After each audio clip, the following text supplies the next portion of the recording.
মরহুমা খালেদা জিয়ার আর গাইবি জনতা নামাজ আরম্ভ হইব, পড়লে সওয়াব আছে ইনশাআল্লাহ। মনে নাই ওনারা আয়োজন করে তাড়াতাড়ি করিয়ে রে, ওনারা আয়োজন করে তাড়াতাড়ি আর বাজারে নামাজ, বাজারে মসজিদের মাঝে নামাজ পড়তে প্রায় আজ আর কিছু বাকি আছে, ওনারা আয়োজন করি।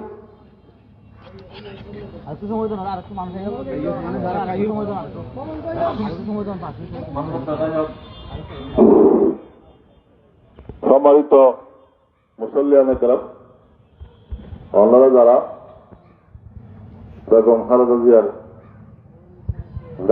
গায়েবানা জানাজার নামাজ পড়তে হইত, ওনারা হাতে কৃতজ্ঞতা জানাই।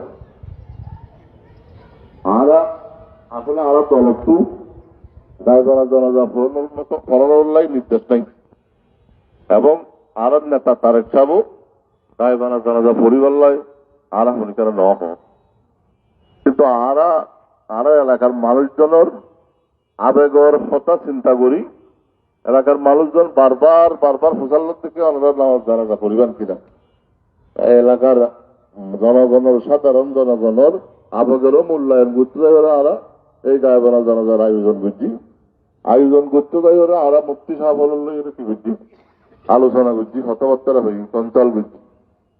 তবে আরে মুফতি সাহেব হয়ে দেখি গায়েবানা জানাজা শরীয়ত নাই, তবে পড়লে হলে শরীয়ত মানা করিব। সুতরাং আরা এত গায়েবানা জানাজা পড়তে আসছি, গায়েবানা জানাজা ফুললে নিশ্চয় আরা কিছু তব পাইব, এবং আরা যার উদ্দেশ্যে গায়েবানা জানাজা পড়ি ওর হাতে ওর রুহত আরা কিছু ওই কি হবে দোয়া 65 পাইজুম, সব 65 পাইজুম, এই উদ্দেশ্যে আরা গায়েবানা জানাজার আয়োজন করছি।